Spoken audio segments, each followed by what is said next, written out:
As always, Chris. Thank you. If you will bless us, Your Eminence. Thank you, Steve. Let us pray. Lord God Almighty, the only source and origin of all holiness, this evening, as we get together, continue to celebrate the triumph of your grace in the countless of men and women who have pleased you on this earth from the very beginning. As the warmth of the day gradually fades with the light of this world, we come before you to be bathed in the life-giving light of your divine radiance, our Lord Jesus Christ.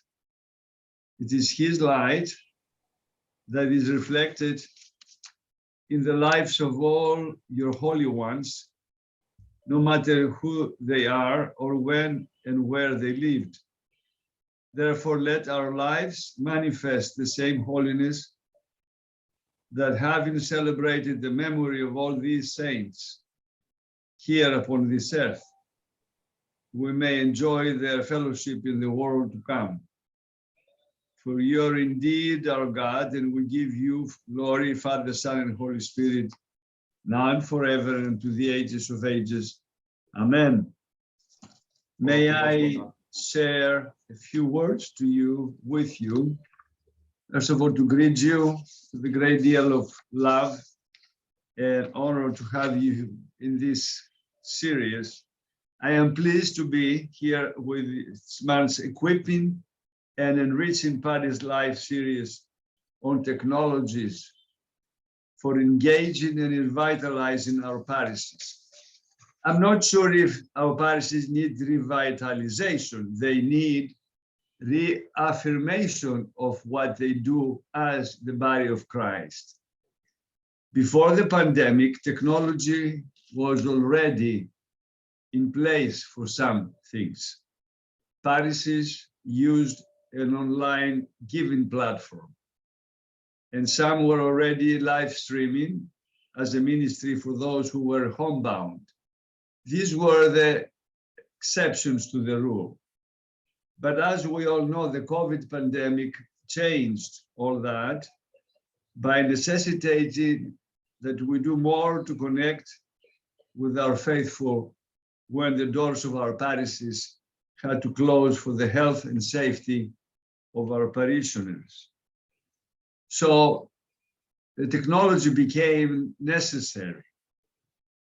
It became a tool through which the grace of God, believe it or not, like it or not, was coming to our people. Likewise, ministries had to pivot and find new ways to continue so that our congregations could remain connected and active while being physically distanced. I don't know, but in this company, perhaps, maybe if I should say a couple of things about this issue of where is that the church, the organic church, becomes a subject to technology or vice versa. Technology has long been our friend, but it became our best friend. And many of these innovations by our parishes have remained at the forefront, even at the pandemic, as we slowed down slowly and diminishing.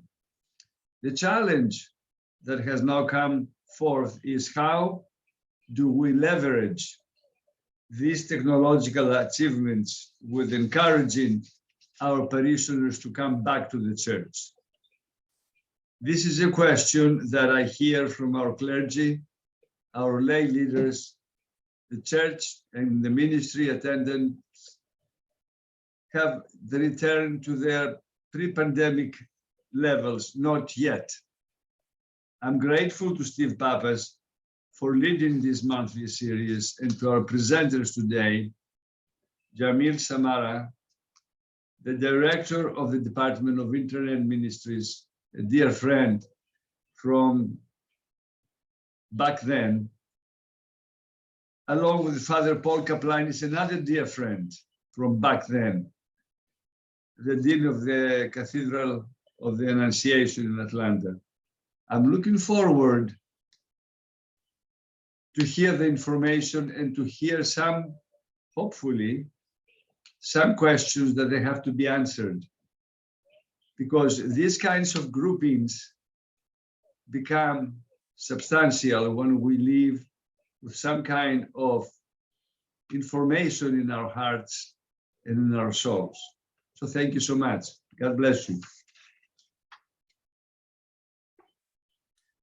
Thank you, Your Eminence. Jamil, I know you're going to kick us off tonight, as we always do, and I probably don't need to remind this group, but we will listen to Jamil's presentation. I certainly encourage you to send any questions, even as they come up through the presentation. You can send them to me directly or send them out to everyone in the chat. We'll take a pause after Jamil's presentation to, as we always want to do, some active Q&A and sharing of experiences. And then we'll have Father Paul talk about the wonderful work that's been done in Atlanta that we can all learn and share from. So with that, we thank you all. And Jamil, looking forward to hearing the presentation. Thank you. Thank you, Your Eminence. Thank you, Steve.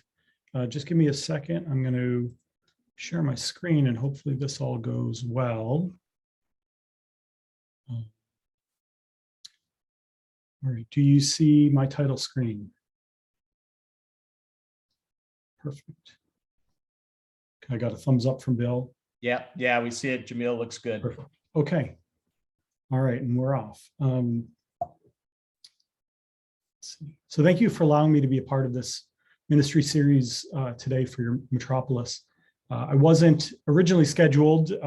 My boss was originally scheduled to be here, so I hope I can fill his shoes and do you all justice and make this worth your while. If you're not already familiar, let me just say briefly, the mission of the Department of Internet Ministries, which has existed since 1994, is to follow the commandment of our Lord Jesus Christ, who said, "Go into all the world and proclaim the good news to the whole creation." For over 25 years now, our department has been responsible for identifying, leveraging, and developing technologies appropriate for Orthodox Christian digital ministry. We help parishes and individual faithful deepen their faith and improve their ability to communicate online daily through our suite of products and services. So let's jump right in. And what better way to jump in than for me to begin by stating the exact opposite of what you're expecting me to say. Technology isn't always the answer. So what do I mean by that? Well, before we can advocate for technology, I think we have to take a step back and gain a better understanding of technology and how it affects us. Our department has been working in this space where technology and ministry intersect since its very inception. And though we don't have all the answers, we've learned a thing or two during this time. So a few brief thoughts. Just because we can doesn't mean we should. There's often the tendency to attribute a quality of good or bad on a certain kind of technology. Oh, technology is bad for us, we should avoid it. Technology is good, we should embrace it. I'll say it's neither good nor bad, though there are ways in which technology and the digital tools available to us can be dangerous or harmful to us and to others. Number two, just because there is a digital tool to make something seemingly easier doesn't mean it will actually be more effective. Technology on its own does not solve problems. Oftentimes, the person involved is the catalyst for positive change, not the technology. And finally, just because others are doing it doesn't mean we should do it also. And if I had a nickel for every time my father, since it was just Father's Day, said to me, if everyone else were jumping off of the Brooklyn Bridge, would you do it also? I'd be a millionaire. But I think it applies also to technology, to There are trends, and sometimes we follow those trends just because that is what's in vogue right at this moment. Sometimes that's a good thing, sometimes it's not. So these themes right here that I'm presenting at the beginning, you'll see interwoven throughout the rest of the presentation. So we can say with certainty, technology is amazing. Yes, the digital tools that we have at our disposal from the last 15 years, from the last 30 years, everything that surrounds and permeates our lives today have transformed how we exist. And when we hear the word technology, of course, as the example that I just offered, our minds may immediately think of the latest smartphone, computer, video game, or gadget. But really, technology is much bigger than that. And the shared story of technology and humanity is worth considering. Technology has been a part of our story as humans from the very beginning. At every step in human history, our embracing or rejecting of technological advancements has affected who we are and who the next generation will be. For example, the ability to control fire gave our ancestors the ability to cook, illuminate indoor spaces, create more advanced tools, and more. Since then, new advances in tools, food, science, medicine, and more have extended our lives, allowed us to grow taller, stronger, faster, and smarter. Just as we continue to develop new technologies, so too do these technologies continue to shape us. You may have heard those who have raised warning flags about our overuse and over-embracing of digital technologies. There are many in psychology, medicine, the tech sector, and beyond who describe the issues that can arise: learning development issues, depression, intimacy issues, addiction, and more. We don't have the time today, unfortunately, to address these many issues, but they are worth mentioning. Whereas in the past, humans have had time to test new discoveries and new inventions to ensure it works to humanity's benefit, our modern tools and technologies, on the other hand, are being developed and pushed to market and into our laps at a blinding rate of speed. Our biology has not, and frankly cannot, keep up with the advances of technology that we are experiencing. In a very short period of time, we have been forced to become rewired to exist in a technologically saturated world. Well, what's the big deal? Why is that a bad thing? Well, every year digital technology gains more and more traction in our lives. We already saw how 2020 was a watershed moment in our collective humanity's embracing of technology, even if done so reluctantly. And as we can all recall, we were embarking on our annual spiritual journey through Great Lent in the spring of 2020, when the COVID-19 pandemic hit and pushed us all squarely into the digital realm of ministry. Those parishes who didn't previously have a digital strategy in place were thrust headfirst into action. Within weeks, you all learned live broadcasting, video conferencing, email marketing, and more. And technology, which promises the promise of connection, can unfortunately fall short. Sure, live broadcasting and Zoom video conferencing allowed us to connect with our parishioners who suddenly were distant and separated. And in some cases, this proved to be beneficial in the short term. The technology may have been the platform where the connection took place, but it was the humans acting that provided the real connection. Within ministry, technology cannot stand on its own. Ministry requires relationship, understanding, and connection. Technology can certainly facilitate those things, but we need a hybrid approach in order to truly be beneficial.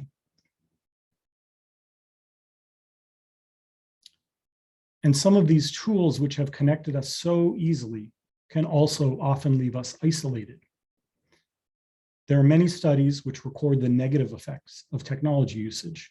We feel more isolated, anxious, self-conscious, and lonely, especially with our teenagers, those whose brains have not fully developed, who are undergoing peer pressure and seeing all of their friends utilize the latest social media app or the latest phone, and they need to do it too. We thirst for real human connection that is often absent from these screen-only interactions. The embracing of technology, any technology throughout history, ultimately is a mixed bag. With the good, we accept the bad. To survive and ideally thrive in the world today, we must be able to discern between the two. So please allow me now to share with you a quote that may be familiar with you, but with just a little change to it. And my apologies to St. Paul for my reinterpretation for modern times. Therefore, if Instagram causes my brother to sin, I will never use Instagram again, so that I may not cause my brother to sin. Now, is this how we approach social media? Is this what we think about when we're posting the latest vacation photo on Facebook or Instagram, or when we say something without thinking twice in a comment thread? I don't think so. I don't think this ever crosses our mind. We don't think about how are we affecting our brother. So we have to consider how our use of technology will affect those around us. We must remember that digital tools are not an end in themselves, but can be used as a means to an end. Any good technology helps us to accomplish something that may not be possible otherwise, or helps us to do so more quickly, more efficiently, or with more ease. To choose and use any tool effectively, we must know what our goals are. What are we trying to accomplish? I'm wondering if in any of the use of technology within the realm of ministry and church business, have we ever asked, what are we trying to accomplish? Who are we trying to reach? We'll come back to that in a few minutes. And just as we may have many appliances and gadgets in our kitchen, similarly, our ministry toolkit for the modern age must be equally as diverse. We must always remember to use the right tool for the right job. For every microwave, there's an equally useful slow cooker. It's essential to look at the recipe and know what you're cooking in order to use the right tools. And to extend the analogy a bit further, sometimes we turn to the fancy new gadget when in fact, a more traditional method may in fact be the better option. A phone call at times can be much more effective than an email or a Facebook post. And to use the example we see here on the screen, sometimes a pen or a crayon and paper or a good old-fashioned book can help us to learn better than an iPad or a Chromebook.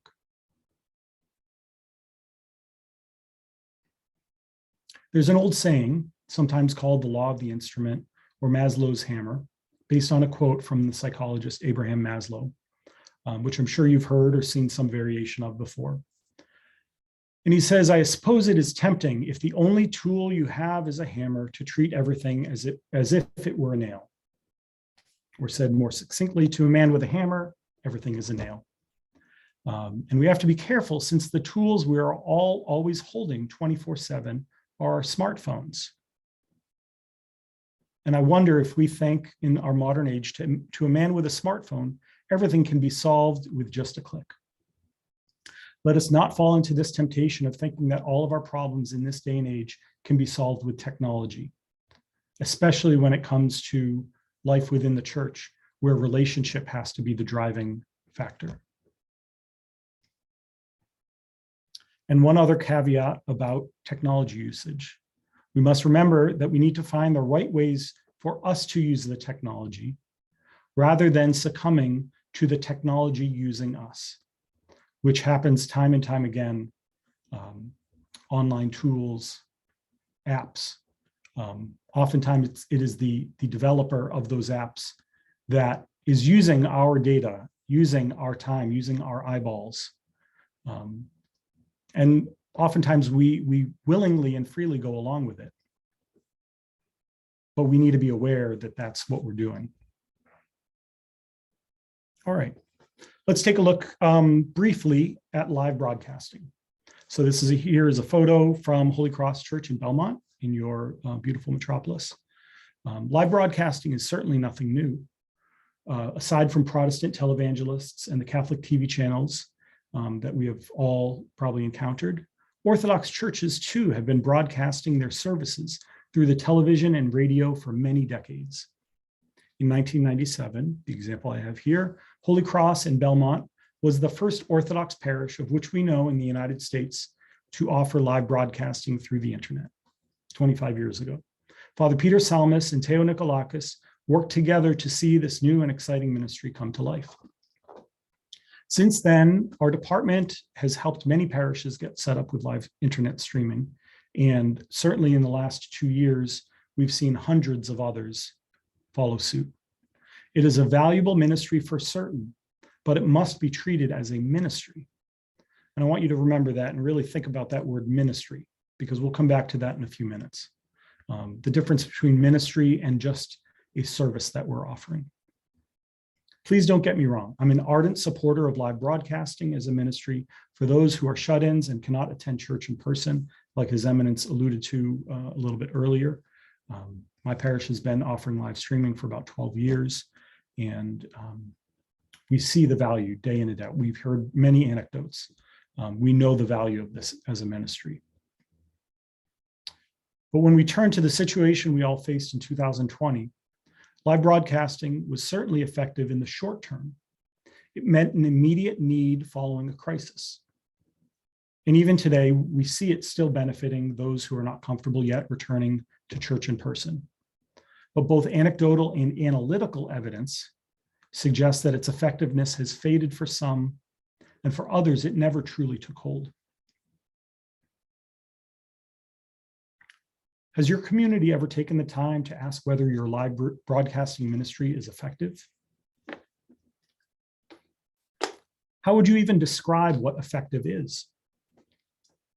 Do you have a set of criteria to determine what efficacy actually means? Is it a certain number of people tuning in? Is it knowing that every one of your parishioners on the books is taken care of spiritually each week? Do we have any way of knowing that? Well, sure we do. But it takes effort, it takes work. Have you ever called up your homebound parishioners to ask them about their experience with the live broadcasts? I am fairly confident that only a small subset of our population is benefiting today from the live broadcasting ministry. It requires a rethinking of our approach. The situation at our parishes has changed dramatically over the past 2 years. In March of 2020, many of our parishes went into complete lockdown, and only a handful of individuals inside the church were allowed to serve and sing, and to ensure our liturgical cycle continued on. We all know this. Our parishioners had no choice then but to tune in online. And that strong desire to stay connected was only heightened because it was in the middle of Great Lent and Pascha was approaching.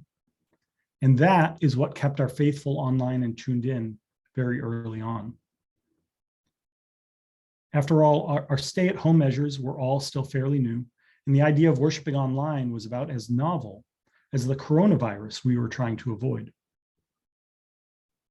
But as the hymns of Christ is risen faded and spring turned into summer, many of our faithful began to have both the Zoom and live broadcast fatigue, and they began trading in the digital screen for more active and outdoor pursuits.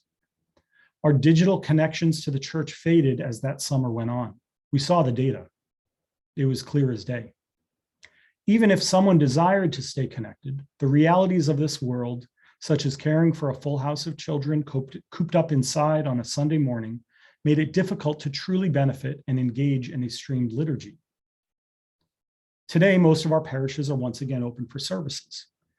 Yes, there are still those who cannot attend in person. And again, live broadcasting is a great option for them. But have we stopped to ask ourselves and our faithful some different questions now compared to the questions we may have tried asking in early 2020? Or are we just continually compulsively offering the live broadcasting, assuming it is satisfying the needs of our faithful? Most of us never took the time to equip our faithful with the tools necessary to make live broadcasting effective. What does it take to effectively participate in a live stream of church services? Maybe we never gave it a thought. We just said, oh, it's on the screen. It's there for everyone to use. Well, our divine liturgy is about worship, real worship. And maybe we don't even do this when we're there in person. Do you and I, do our faithful look at live streaming of church services perhaps as a form of entertainment? I'll put it on the radio while I'm driving in my car on my way to my errands. I'll listen to it. It'll be on in the background while I'm cooking breakfast for my kids. It's okay that even though 2 years ago I was okay with them, I demanded they come to church with me on Sunday morning. Now it's okay that they just sit in the playroom and watch TV. I'm not, in no way am I critiquing decisions that parents make. I know how hard it can be to raise a family, and you have to make compromises, you have to make decisions. But our obligation as church leaders is to encourage more, encourage greater, and to support them in that. Because worship is active, it is participatory, it is engaging of the senses, it is focused, and it is standing in the presence of God. But maybe that's not how we describe how we have participated in our parish's live streams. Perhaps we've instead trended towards passive, multitasking, disengaged, distracted, and lounging. And perhaps that latter list is better than nothing at all. We can say, well, they're connected somehow, perhaps, but it is a very loose connection that can break easily. And we've seen that break. We've seen people who had fervor very early on, and then over the last 2 years, the realities of this world have pulled them away, and we haven't seen them come back. Live broadcasting as a ministry requires engaging in relationship with those to whom we are ministering. So here are some questions that we could have asked, and perhaps we still can, because we need to be ready to listen, learn, and adapt. How can we help you feel more engaged with the live broadcasts? What are the challenges you are facing staying connected to our community? I've listed maybe some of those out, but maybe there are other challenges. Do you want to attend church more regularly? Maybe the desire is there, or maybe the desire is not there. Let's learn that and not be afraid of the answer. Do you want to continue staying home until the pandemic has ended or a vaccine has been distributed? I know there are people still at my parish who haven't come back yet. And I wonder, is this the reason, or is there maybe some other reason? Do you and your family know how to pray together? Well, we gave them this tool. We said, here's the church on your TV screen. But did they really know what to do with it? Do you and your family know how to read scripture and discuss theological topics together? And I wish the percentage of people who could say yes to this were higher, but I'm fairly certain the answer to this, there would be a very low percentage of families who actually can do that. Finally, what struggles are you facing and how can the church help you? So these are just some questions. So the list that I came up with, maybe there's other questions that can be asked. But instead of just throwing technology at a problem, let's find a way to engage deeply with our faithful. Because answers to questions like these can lead to more creative solutions for parishes and for ministry. Could we have tried to offer additional services throughout the week when we were limited on the number of people who could attend in person? Or did we just say, sorry, there's only a max of 30 on Sunday, and that's all we can do? Could we have used other spaces, maybe outdoors? I think in California, there were a lot of outdoor services for a while. Of course, if we try these or any other new ideas, we need to reach out to our parishioners individually, speak with them, engage with them, and listen to them. And maybe, I'm sure there were parishes who did this, but I know in my experience, there are a lot of parishes that didn't. The evidence is that the minority of our parishes are actually fully engaged with our live broadcasts for an extended period each Sunday.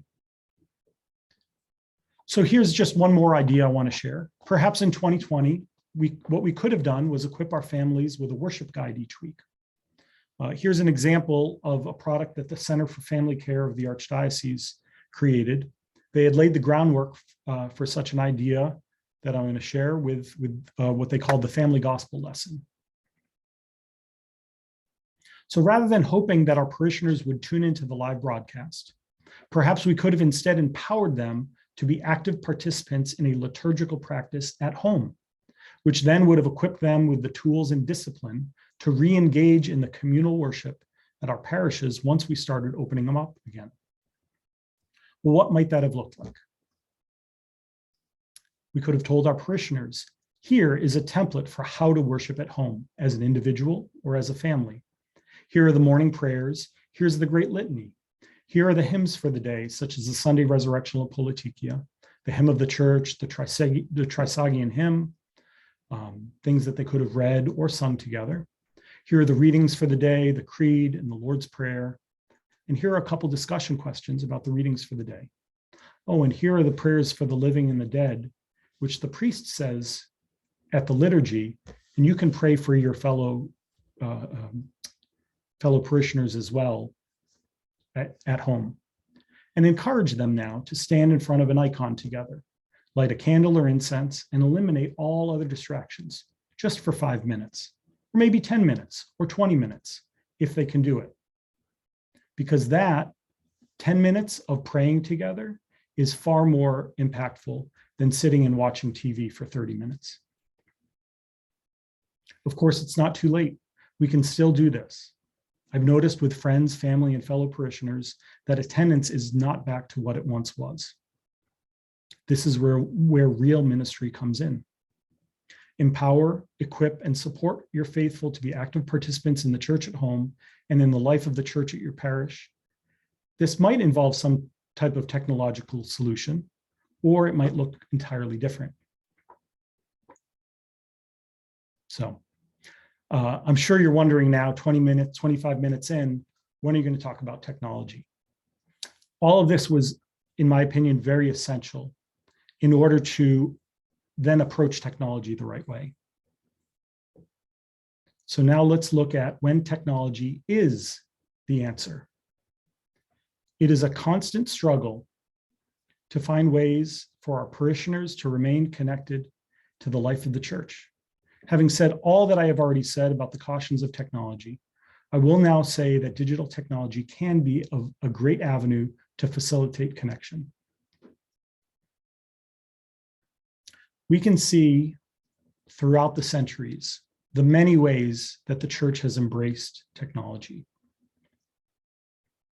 We have seen the church use technology to help preach the good news through the use of the written word, the Roman road system, the printing press, and more.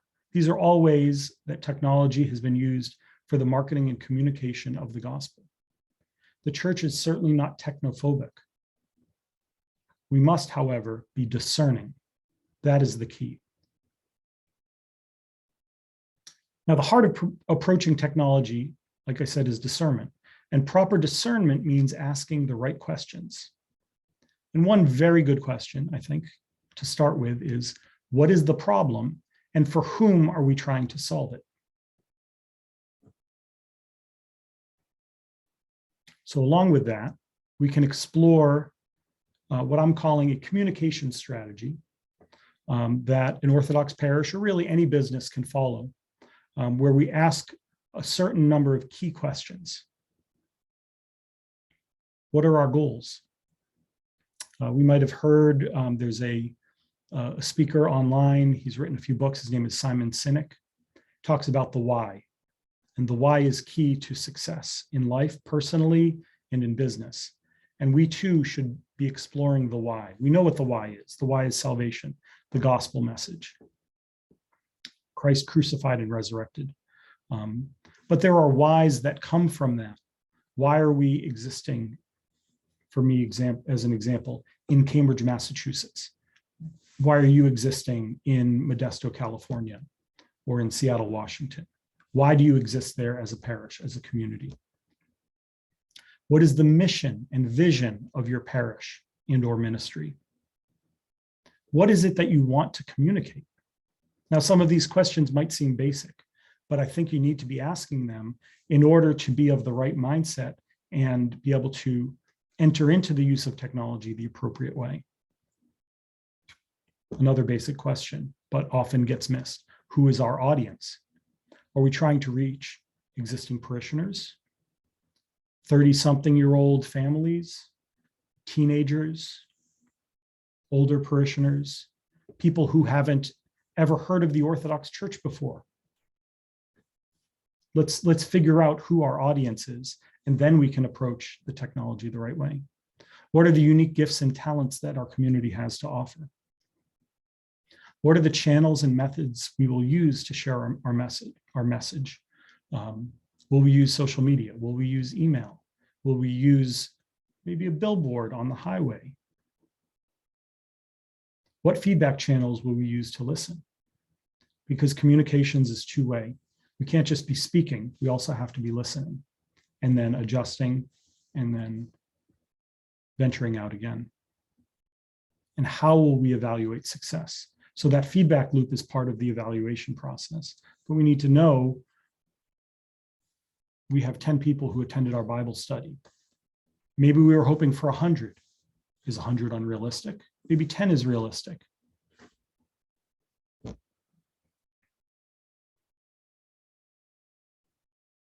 So let's just look at one of those. Why do we want to use the technology? Are we hoping to improve communications with existing parishioners? Well, communications and marketing online is very simple. Website, social media, email, text messaging, digital billboards. There's a wealth of tools available to us. But if our existing parishioners are not on Facebook or not on Snapchat or whatever the social media platform is that you're thinking of venturing into, then maybe it's not important to spend the effort on that. So once you know who you're trying to reach and what you're trying to reach them with, then you can start digging deeper and come up with a plan. Maybe we want to enhance our liturgical experience. Well, we already know about live broadcasting. Maybe a simulcast to our cry room or into the hall. Maybe digital service texts. We use iPads at our chant stand. Sometimes I chant at my church. And there's the digital chant stand, which is a product of the Archdiocese. It used to be called the Ages Initiatives. I went into a friend's church a few months ago, and in the Bengari, they had QR codes of links to the services. So to follow along for Matins, all I had to do was scan the QR code and I had the service on my phone right away.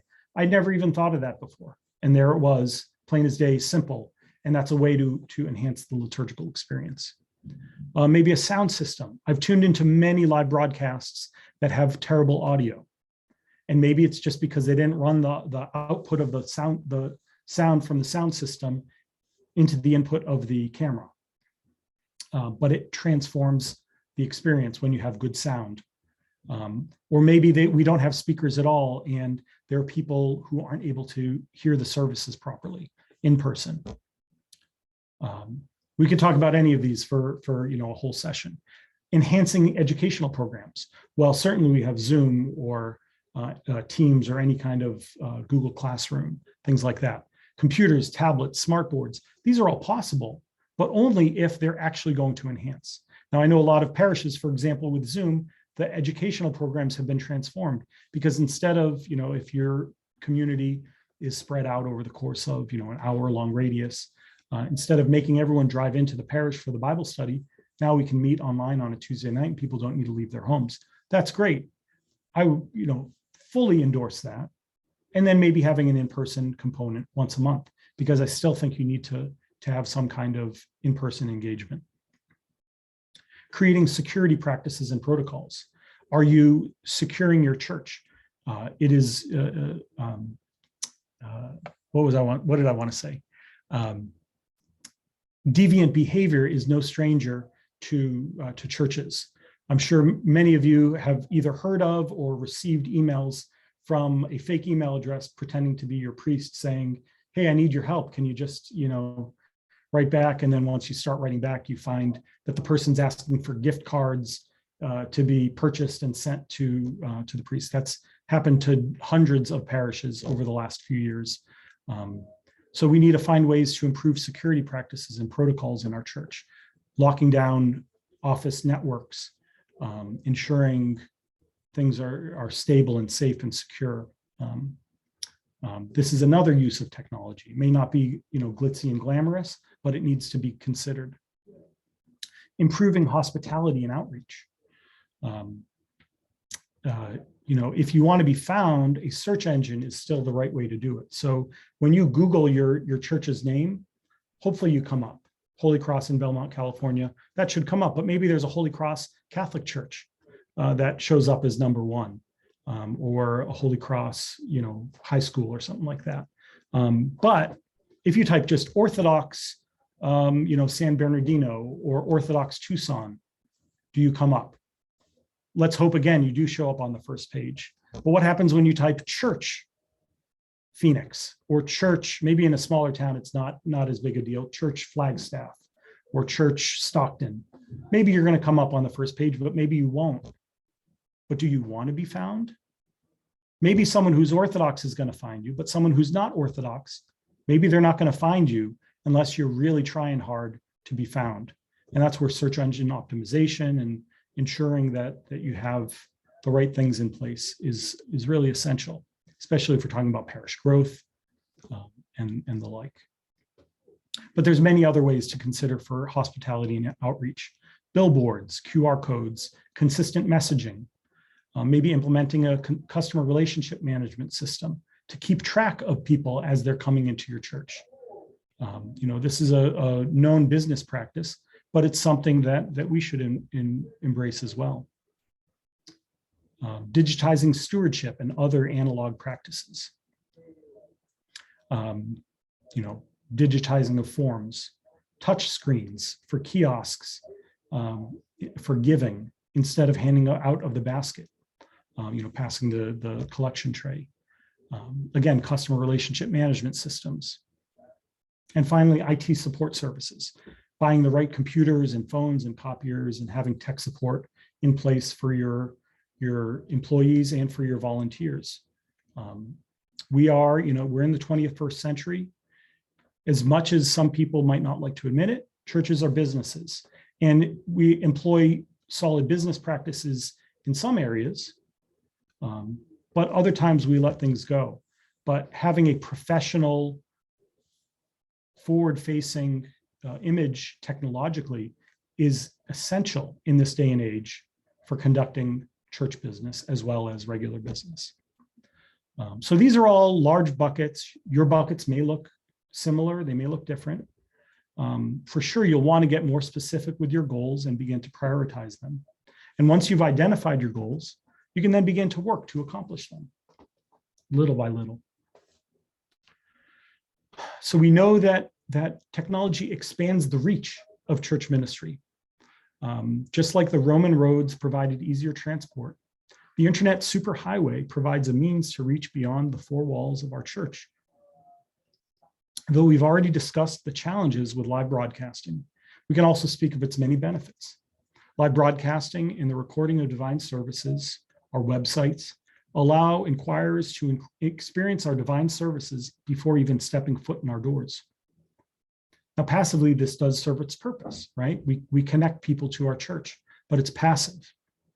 In a hybrid model where we actively participate, that live broadcasting can be coupled with an appropriate greeter ministry so that we are aware when guests are coming into our church. We're reaching out to those who are tuning in on the live broadcast and learning about them. Let's use the data. One of the greatest assets of the digital tools is the data that comes with it. We have the ability to use this data for the benefit of growing the parish and improving service and outreach. So let's say we have a mailing list with 500 subscribers. Sounds great, but how many of those people are actually opening the email and clicking on it? Maybe only 10%. So perhaps we need to rethink our email marketing strategy. Let's say we have a website that has lots of useful information, Yet 20% of our web traffic is going to an old donate page that doesn't even work. Maybe it's time to make some updates. So a few years ago, the Center for Family Care, using them as another example, created a metric for what a healthy family ministry in a parish was. And I like that list, and I adapted it slightly for a faith-based metric for the use of technology, that it encourages a sacramental participation. Do we see that come through in the technology? Does the technology allow for one to bring the church home? Does the technology break down barriers between individuals?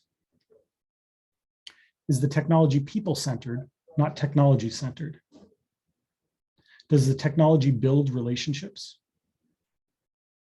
And does the technology connect the church to the greater community?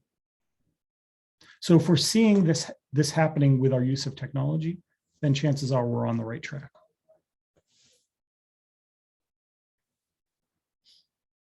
So in conclusion, let me just wrap up with a few final thoughts. Because now that we've talked about some of the cautions of technology, some of the great things that we can do with the technology, we need to remember the following. We read in the Psalms, "Be still and know that I am God." Psalm 46. With all of the potential noise that comes with digital technology usage, it can be difficult to know and experience God. And we also read in the Old Testament, in the book of 1 Kings, that we experience the Lord in a still, small voice, not in the wind, not in an earthquake, and not in the fire, but in a still, small voice. The noise of the digital age can be overpowering and consuming, so that we must find ways to quiet the noise.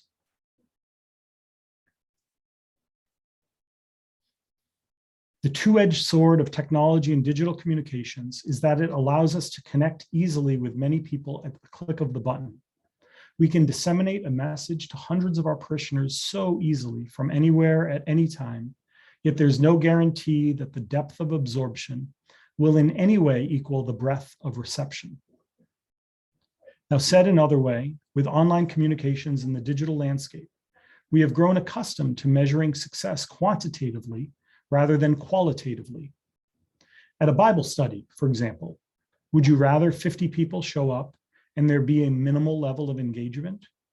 Or would you rather 3 people show up and have a deep, heartfelt discussion about how a particular passage has great meaning in these people's lives at this moment? Well, I'm sure you would say, I would rather have 50 people show up and we would all have a deep, heartfelt engagement, discussion. But oftentimes it's just that the small group, and we think quantitatively it's a disappointment because only 3 people came. Or as another example, when we post something on Facebook, we often sit in anticipation as the number of likes and comments increases to a satisfactory amount. If we only get 3 likes on a post, we might be a little disappointed. We want to see our popularity rise. For what sake, I'm not sure. Perhaps just for the endorphins and the chemical rush in our brains that happens when we get that ding on our phone that says somebody else liked our post. But would we ever follow up in person with those 3 people and have a deep discussion about what they liked about our post? That never happens. But real relationships in our lives are based on depth. It is those deep relationships upon which we rely when the going gets tough. Our 1,000 Facebook friends are meaningless unless we can call on any one of them when we are in a difficult spot and need to talk to someone. So I'll end with one final quote. This right here is Father Stephen Freeman. He is an OCA priest, he might be retired now, in Tennessee. And he writes in one of his blogs, you can read some of his blogs. He writes, as we hurtle along at the speed of our internet service, we tend to nurture the habit of brief encounters. We assimilate information that has been formatted for speedy acquisition. The depth of contradiction, paradox, and context tend to be eliminated. The brilliance of the internet is its ability to skim and retrieve. Its genius fails when it comes to understanding and analysis. True human knowing requires the large and slow effort of attention and communion. And I said that's how I was going to leave it, but there's just one more slide. I just want to say briefly, in case you don't know, Internet Ministries, we're an archdiocese department that provides services and assistance to parishes and clergy around the country. Our ministry and our products and services affect people worldwide. And if there's ever anything that we can do for you, please reach out to us and let us know. We offer free web hosting with templates for parish websites. We offer free mailing lists. For many years, we offered it just with Listserv, which is a product. And now, beginning this summer, we're going to be offering with Constant Contact for free. Many parishes I know are already using Constant Contact. And if you want, you can convert over into our partner program, and for absolutely free, your bill will disappear, and we'll be able to provide that service to you exactly as you're using it with no charge at all. We offer a product called Bulletin Builder. We help about 1/3 of the parishes around the country create their Sunday bulletin every week. And it helps certainly small parishes and maybe even some of the bigger parishes. We help with that. If you're still using Zoom and you want a discounted license, what's normally $250 a year, we can get to you for $100 a year, Zoom licenses for parishes. Orthodox Jobs is a free service for posting of job openings in lay ministry. We posted hundreds of jobs over the last, 15 years, 17 years now. We've been operating this in lay ministry. So if you have a youth director position, a administrative assistant, a bookkeeper, custodian, whatever it is, we'll post the job for you. The online chapel and the daily readings app, great ways to keep our faithful connected to the liturgical life. There's a mobile app, there's a plugin for your website. And finally, tech support and consulting. And if you ever have a question, you don't know who else to ask, send us an email. We're happy to help out if we can. And you can see the contact info on the bottom. It's really easy. Internet.goarch.org is our website. That takes you to the Archdiocese website, our page on that. Internet@goarch.org is our email address. Send us an email anytime. And there's our phone number. There's only a few of us, so we don't always answer the phone, but we'll try to call you back. But definitely send us an email if you can. Thank you. I'm happy to answer any questions, but I'll turn it back to Steve and we'll do whatever we need to do. Thank you, Jamil. No, it's fantastic. Will, if we don't mind, we're at the top of the hour. So if we can turn to Father Paul. I know Vespina had a question in the chat. We'll come back to that. But I know Father Paul has much to share with us also. So want to make sure that he's got time. And I know, Jamil, you were very generous with your time. You can stick around here to the end. So we'll save the Q&A for the end. Father Paul, I will look to share your presentation. So let me work through that. Let's say I want to share a particular note there, and let's put this into presentation mode. All right. Father Paul Kaplanis, welcome. Thank you, Stephen. How much time would you like to give me to make sure that I don't go over? Will 20 minutes work for you, Father? So we leave 10 minutes for Q&A? Yes, I will try not to, hopefully, maybe repeat some of the wonderful things that Jamil shared, but there may be some repetition. So I'm going to set my timer. That way I'll know that I'm keeping on to task. So first of all, Your Eminence, your blessings for this evening, and I'm so honored to be here speaking with you. I will say that like all of us, we've learned a lot during this time period of from 2020 till now to the present, and we are still learning and challenged with what are the best ways possible to connect with our faithful.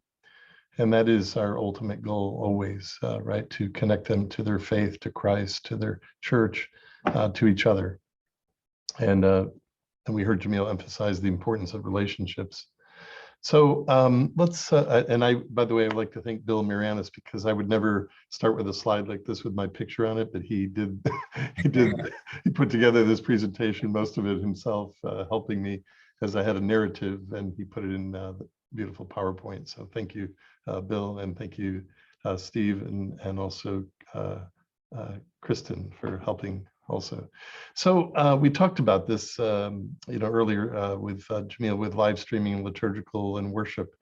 I will tell you that this was interesting for me as a priest. After this is my 38th year as a priest, and I will say that it was interesting to go from a very active in-person church to all of a sudden learning how to speak to an empty church, to a camera or a set of cameras.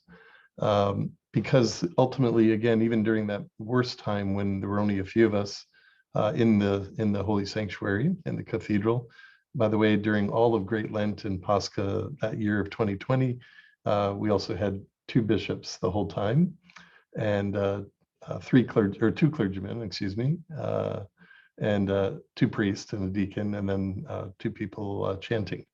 So so I think the beauty of this is that what I'm going to share with you is that I don't think there's anything extraordinary. I also don't think that you can take what we did in Atlanta and just apply it across the United States. Definitely not a good thing to do. That we never do that in our parishes, because we're all unique and we all have a unique history in how we do things. The beauty, though, of Orthodoxy is the worship is the same. So let's go to the next slide. So here's, for us, one of the most important things that we tried to do, and that is, and we do this pre-COVID, and we do it to the present time, but we have over 265 liturgies a year, plus Holy Week and other services. And again, we believe our philosophy is that this is where faith begins, is people need to worship. Certainly other things are important, fellowship and everything else that we do, but everything starts in the Holy Sanctuary. So not only did we offer these services, we also tried to give quality worship as much as possible. Not that it's not as a performance or anything like that, but something that would inspire people to hopefully, when they couldn't come to church, to stay engaged. By the way, right after this all happened and things became so restrictive, one of the things we did do immediately is we, like mostly everyone, we started measuring in the church, roping off, taping, putting signs. We had stanchions, and we have a big narthex, so we had one entrance only to come in, and direction how people could come in, and how they could obtain a candle once we had people coming back to worship. But it was very strict, and we had the distancing, and but thank God people were interested and did want to come in person, and also to keep up the participation in the sacramental life of the church. So just to give you an idea, in 2020, we still had 25 baptisms, and I can't remember, maybe 15 weddings or so. All the fathers of the brides were really happy because they had less people attending the wedding, so or maybe no banquet or celebration, a big celebration. So that cut down on expenses a little bit. But nevertheless, people wanted to go forward with their sacramental life and with their life in general in the church, and they wanted to have the presence of the church with them, even though it was a difficult time. So let's go to the next slide. The other thing is that we put all our services to be available electronically on our website. So anytime, and we still keep a number of services there. If you go to our website at some time and you like to explore, and you go to watch live, you'll see a little tab, click on service booklets. And we have all of Holy Week. We have the Liturgy of St. John Chrysostom, St. Basil, pre-sanctified liturgy, the Liturgy of St. James that we do only once a year. We have you'll see here the examples of Saturday of the Souls, different feast days or different commemorations during the week also. So we try to publish everything online so that if someone is even in the church, if we don't well, we usually have the books available, but if we don't, or if someone wants to use their phone or a tablet, they're certainly welcome to do that. Let's go ahead and go to the next slide. Oops, are we stuck? Oh, there we go. Yes, so like I said, we tried to not only have one-dimensional visuals of what we're doing in worship, or to help people feel to stay engaged, but we stayed with one platform. That was through YouTube. We used what's called Sling Studio, and that's how we were able to broadcast, and we still do that today. We had done it before, also before COVID.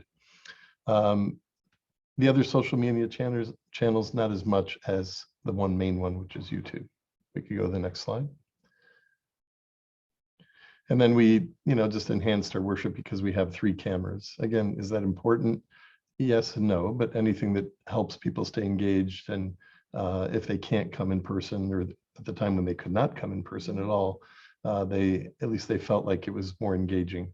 Of course, the worship itself is the most engaging part, and occasionally when a sermon is good, they may go back and listen to it again. Let's go to the next slide. So now, this is a little bit hard for me to talk about as a priest, but it was really important to be creative and figure out ways to not only keep the church going financially, I guess you could say, but also for people to feel connected. And one of the things we did right away is to have a candle ministry, a candle lighting ministry. And the way it works is, and we still continue this today, although those numbers have dropped because people are coming in person to light candles. But the beauty of it was people were now offering the names of the living and the departed online, making a small donation if they wanted to. We would light the candles for them, but we would pray for all those people at the preparation service during the orthros. So all of a sudden, the practice was revitalized, where people normally would give a prospero or prospera and give names. Now we had people giving those names constantly. And like I said, to this day. The other thing is that everything became obviously electronic, and I'll tell you more about that as we go along. Let's go to the next slide. And again, is this important? Forgive me for this, but you may find it interesting, you may not. It may work in your parish. Maybe it only worked for us for a temporary amount of time, but let me explain what we did. So we started creating ways to give. And then in 2021, we said, we're not going to bother parishioners with sending out pledge cards and, letters and reminding them about all that throughout the whole year.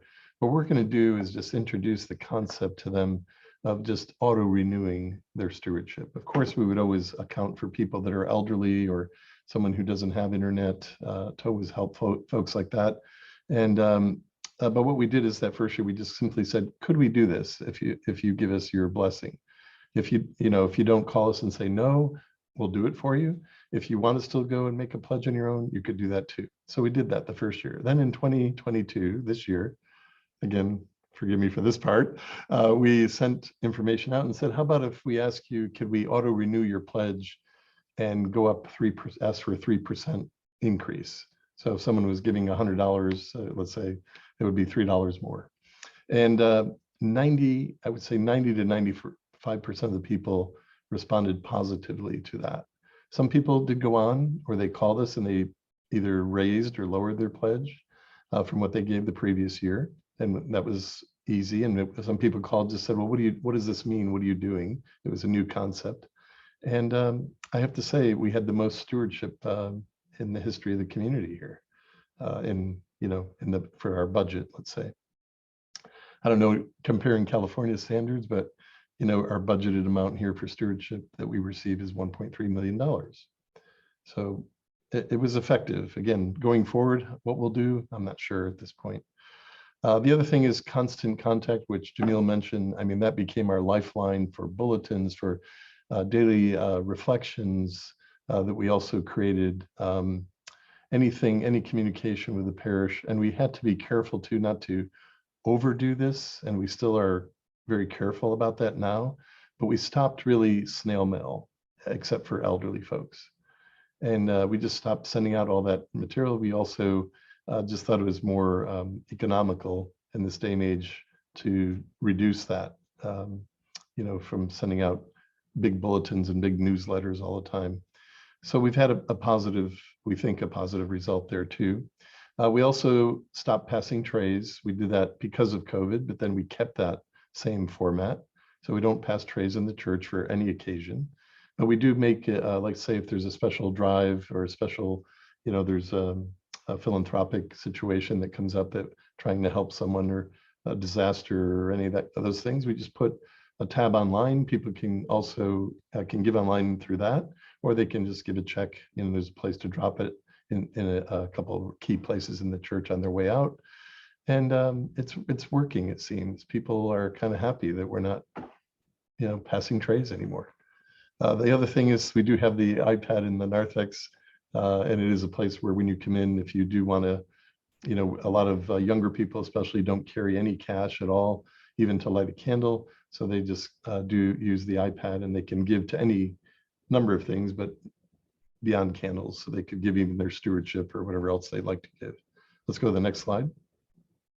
Father Paul, I would be remiss if I didn't give the Bill Marianis corollary to auto please. renewal, which Yes, would be, as this group well knows, percentage giving and a road to tithing. So it could be an auto renewal plus your 1% increase. Absolutely. Absolutely. Thank you for that. Yes. Thank you, because Bill would have been upset with me if we didn't mention that. So thank you. I was going to ask for a rebuttal, but I appreciate my brother Steve jumping in there and reminding all of your parishes, stewardship is all about tithing and percentage giving. Back to Father Paul. Yep. Thank you.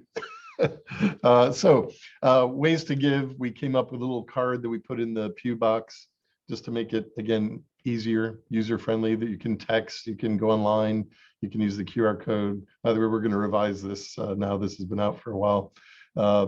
Swiping at the candle stand, give checks, donations as you exit, etc. So those were just things that, we, like I said, just to make people aware. We can go to the next slide. Okay, so this was one picture you see here is the picture of St. Mark's in Boca Raton in the top. And then you see our Bishop Metropolitan Alexis in the bottom at Pascha. I think we have another slide that'll show you something else. But anyway, so Father Mark did this ingenious idea of putting, have people submitting again online and then lighting the vigil lights and putting them in the pews when the church was empty. Just a kind of a sign that the light of Christ and the people of God were there, the faithful in the church. Also, I mentioned about submitting the names of the living and the departed. We also had special commemorations, and I think I'll be able to show you an example of what we did for that. And then the whole idea was to, again, make people more aware of prayer and trying to increase their prayer life. Let's go to the next slide. So here we have the Saturday of the Souls tables, and people again submitted their names online. We had a lot of names, but it was beautiful. And the other ideas are giving offerings for epitaphian flowers and Easter offerings, which we've had for years online, but we've streamlined it. We've just made it more attractive and easier. Same thing for, we had a list of things for Great Lent and Holy Week that people could donate, like flowers for icons and for the epitaph and so on. And I think that's repetitive there for the Saturday of the Souls. We can go to the next one. Okay, these are just other things we did on e-commerce during the last few years. And we tried to just shift from paper forms, which we couldn't really give out anymore or have available as much. And we just made it easier by putting it all on our website. Now, these weren't there all at the same time. Some remain and some are just seasonal, some are just a one-time thing. But we do have a program calling Sharing Our Daily Bread. Every month it has a fifth Sunday. We have people offer either a donation toward online, or they can give grocery or gas gift cards, and then we give them out to those people in need. One of the greatest things I think in a Greek Orthodox parish is if you can have any kind of luncheon where people buy their tickets online and prepay ahead of time, and you know exactly how many people are going to come for the event. And you don't have, and we emphasize this, look, we don't want to have waste. We don't want to over order. Here's the deadline, order your food, online, and we'll have it ready. And people stayed and ate together in our ballroom. and it worked out beautifully. That was this year. Anyway, there's a bunch of other things you see here that we had. Holy Week home celebration kits that we made. The Holy Week books were available for purchase, and a number of things where people could register for different things to participate. Let's go to the next one. I just want to check my time here. I only have 4 minutes. Okay. The other thing too is we're still learning is how to meet. When do we use virtual meetings? When do we have in-person meetings? What kind of situations do we have the fellowship where people need to come and be in person? How did we transition that? Because once things started to become more open and people were coming in person, we had a little bit of a tug and pull there, where some people were saying, no, we have to do everything in person. Other people saying, no, we can't do that yet. So we tried to offer a variety. And even now, we have found that there are some meetings we believe are more effective online. And then there's other things that absolutely you have to have in-person fellowship, or you alternate. We have set our whole calendar, for example, for 2022.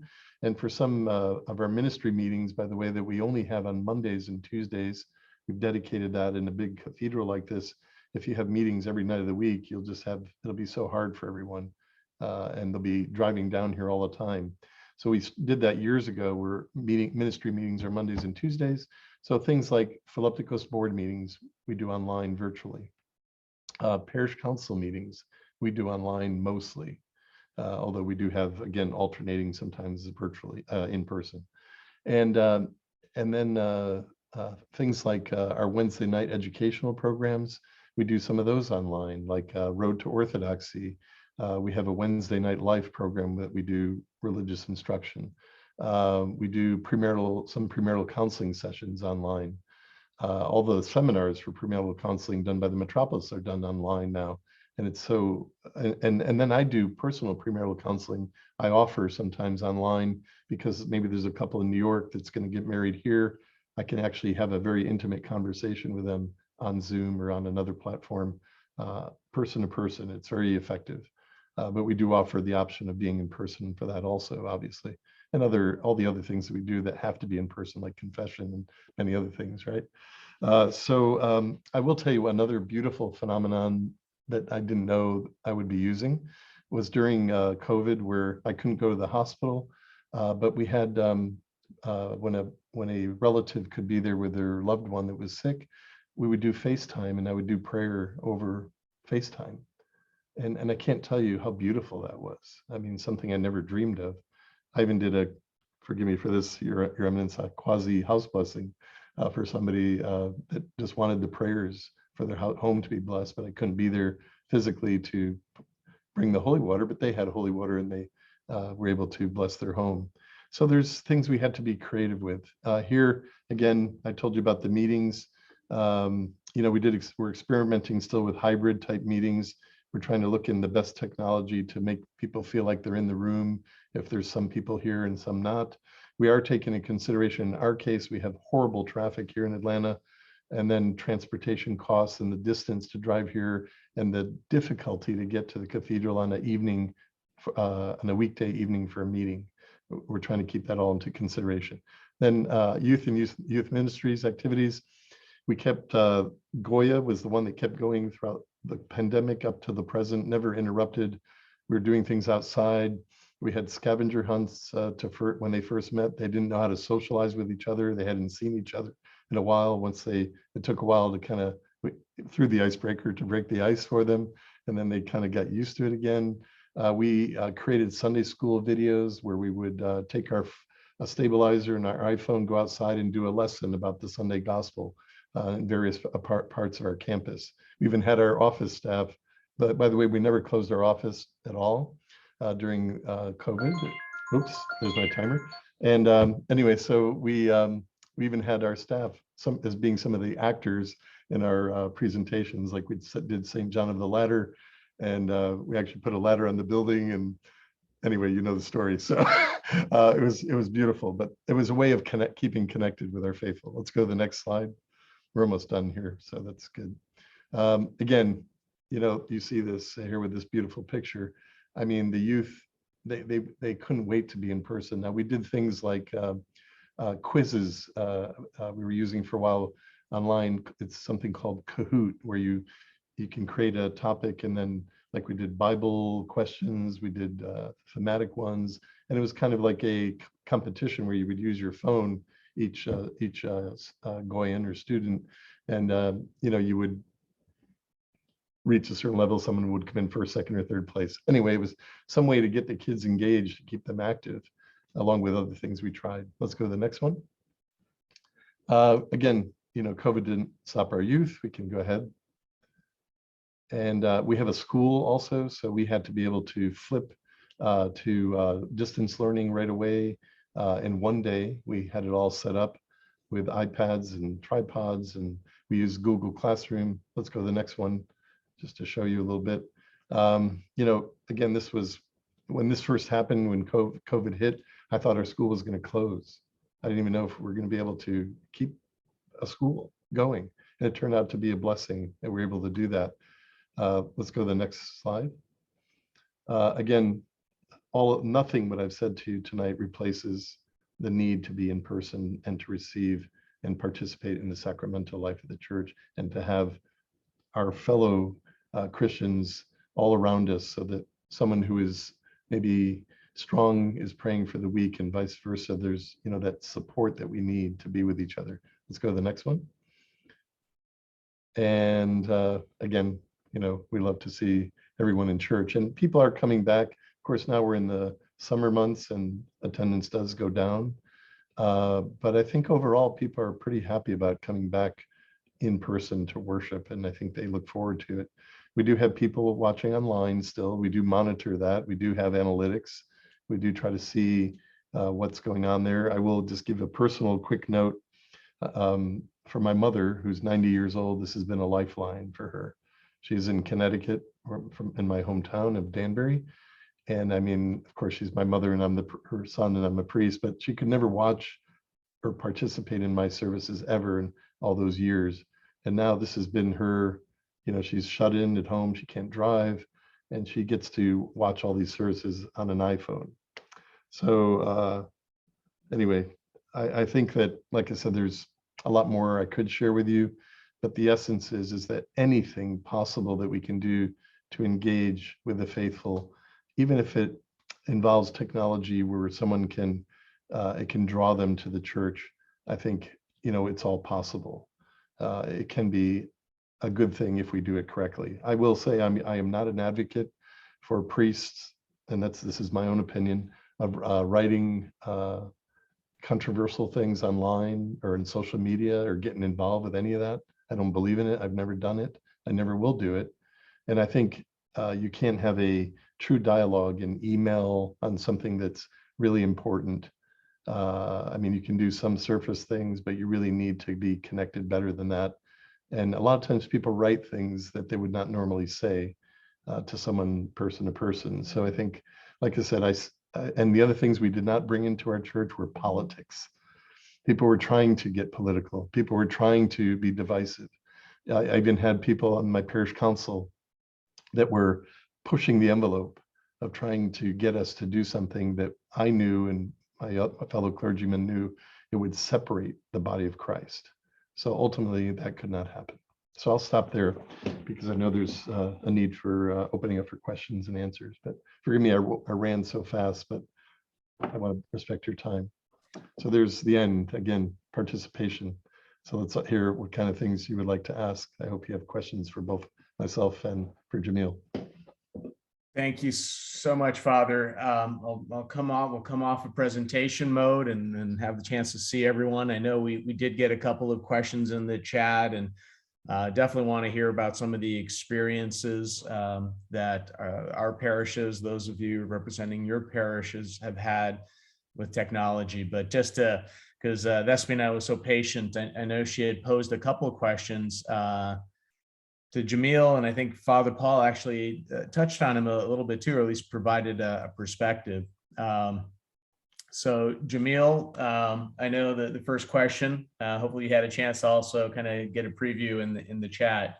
But I didn't see any of the questions. Okay. So here we go. So if you want to reference it, it's also, I think I sent them to you in the chat, but who is our audience? Are we trying to reach existing parishioners or others, outside of the parish?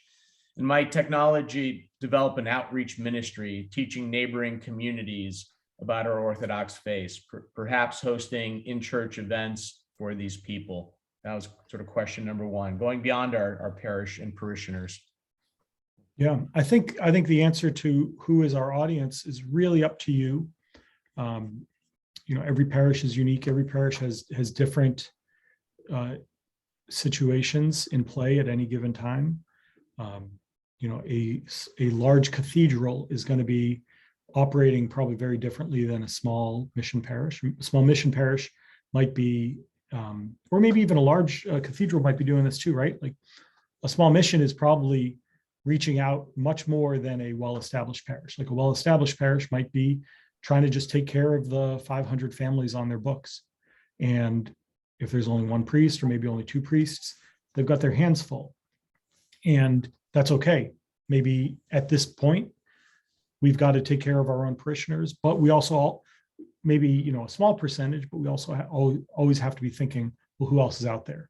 Because people are seeking us, even if we're not out there seeking them.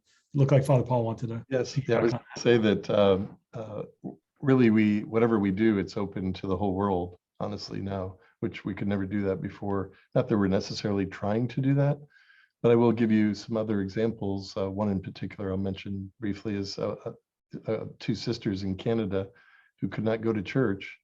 And people do shop or hop and look around at other churches to see, maybe they like certain aspects of the worship or whatever, or the sermons. And so in this case, this one sister in Canada she's still our parishioner, I believe. I mean, she's active. And I communicate with her. She's, very faithful, consistent. She's watching all the time. I mean, it's quite interesting. I never expected something like that. So not only does she do that, but I've actually spoken with her. Her sister sent me an email and said, "Can you wish so-and-so a happy birthday?" So I went on my way and called and, wished a happy birthday. I mean, just little things, but it's relationships, we said, right, Jamil? So Yeah, I think anything is possible. yeah. And go ahead, Jamil. What Father Paul just said is what I mean by we have to make sure that we are people-centered, not technology-centered. The technology-centered approach is, well, I sent out my email newsletter, I'm done. The people-centered approach is, but there are 5 people who don't check their email. Or I looked at the stats and 40% opened, but 60% didn't. Well, I sent my email, I'm done, right? No, you're missing half the boat. And even if, to go back to the words of Christ, even if 99 have read the email, but there is the one that didn't, we should be going after the one. Now maybe it's a little less critical. It's just maybe the bulletin, but whatever it is, right? Like, not, our parishioner retention is 99%. Now, the majority of our pews are full.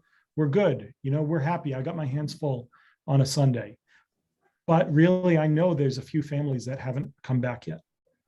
Can I just say it's all right that the live broadcasting is there and the doors are open if they want to come?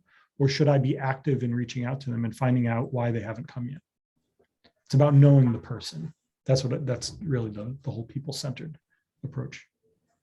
Great. And picking up on that people-centered approach too, I know Vicky, who's been with us here for the years that we've been doing this, really brought up a really good point. And Vicky, if you're comfortable kind of sharing, that people-centered approach and actually, connecting.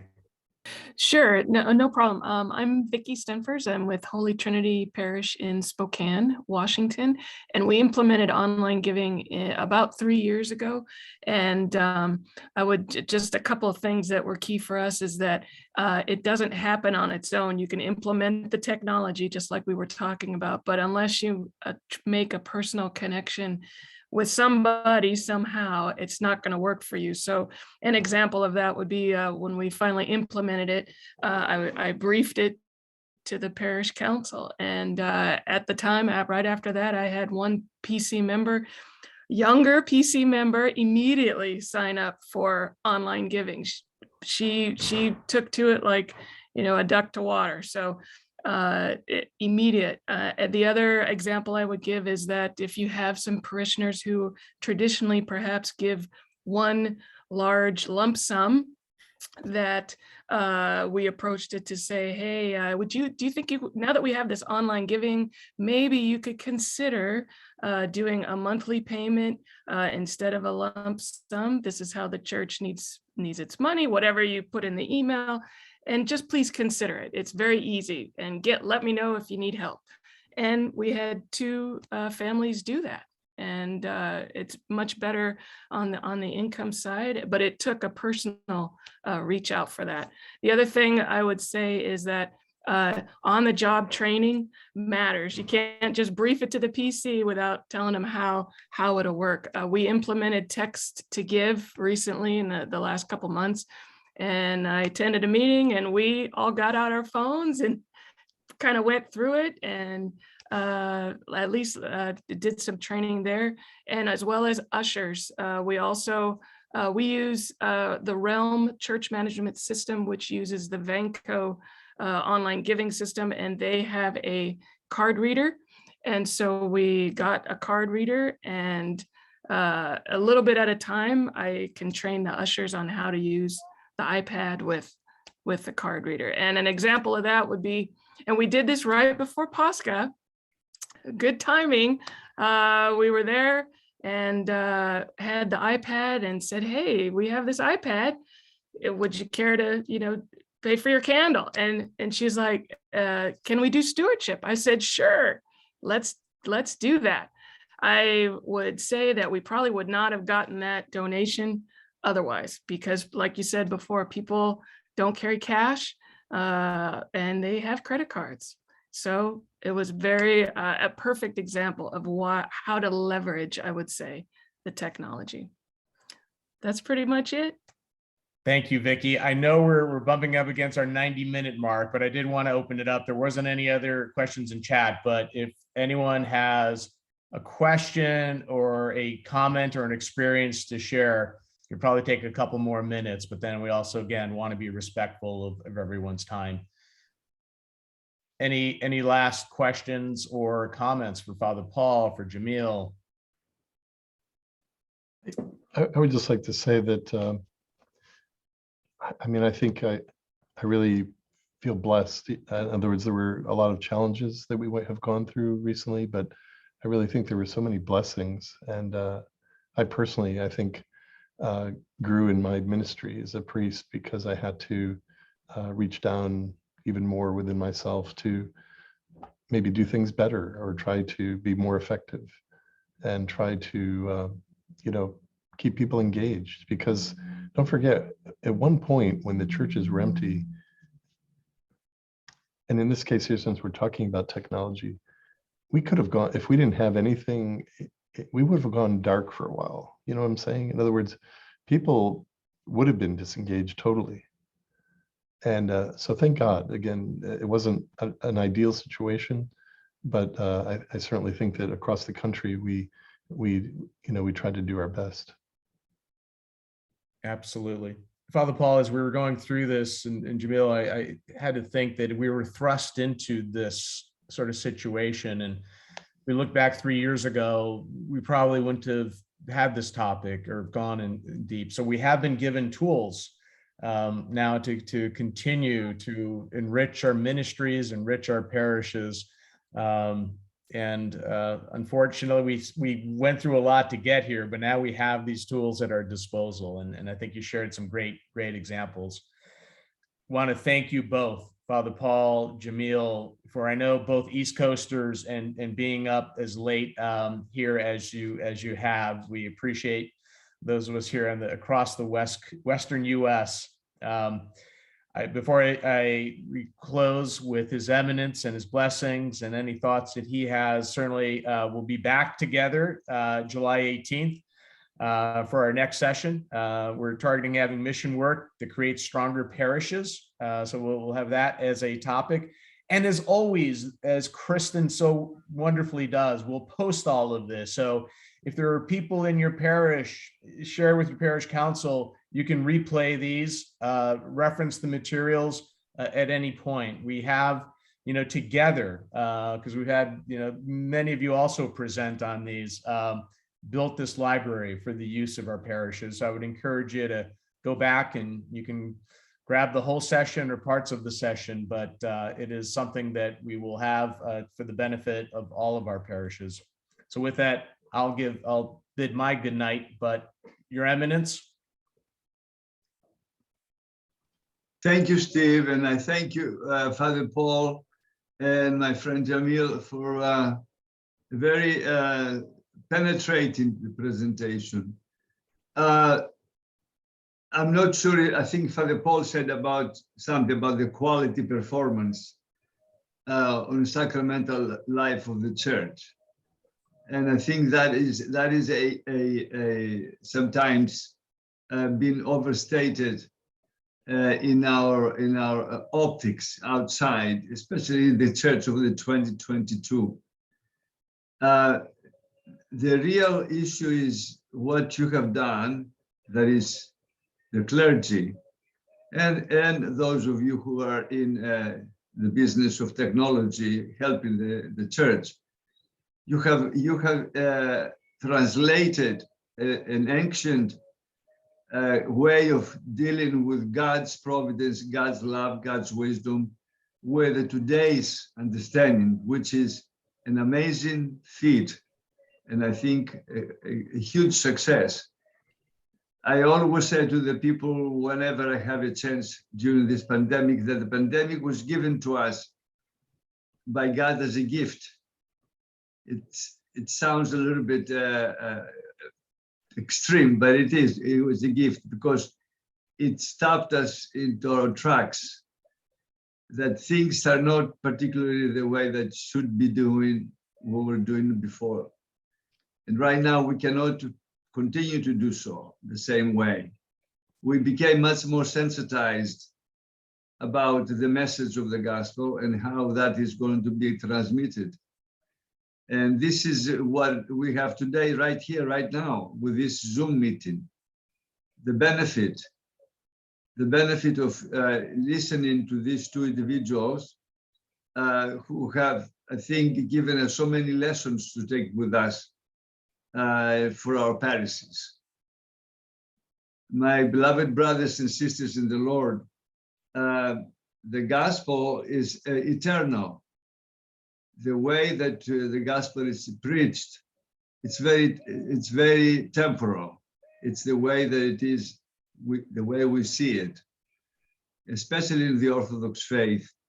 The translation, interpretation of the gospel has always been because of the people who are in any particular situation. So we have been in a very difficult challenge, and thanks to the technology that we have come with some great ways of keeping our faithful and the faith given out, not only keeping our faithful, but also bringing other people into the faith through the technology. And we must embrace that. I hope and pray that the lessons that the pandemic, that God has taught us through the pandemic, that will continue to nourish and nurture our faith and church in this country, and grow it and mature it even more, so that we can understand the message that it is, the bottom line is to give the faith, the Orthodox faith, to everyone in this country. Thank you so much, and let us pray. Triune God, Father, Son, and Holy Spirit, look upon us as we bow our heads and bend our necks before you, and grant that our veneration of all your saints may draw us ever closer to you. For you alone can make us holy, O our God, and we give you glory, Father, Son, and Holy Spirit, now and forever, and to the ages of ages. Amen. Many thanks to Mr. Steve Pappas, and to my dear friend Bill Marianis, who is somewhere here. And of course, there you are. Yes. and to every one of you, to Kristen Bruskas, of course, for putting these things together, and to the two presenters. May God bless us all, and hopefully that you're going to have a very spiritually fruitful summer filled with God's love and health for you and your families and your flock. Stay well and stay healthy, and probably we'll see some of you at the Clergy Lady Congress. May God bless us all. Thank you, Steve. Thank you, Your Eminence. Thank you, everyone. Thank Have a you. wonderful night. We'll talk next month. Bye. Good night, everybody.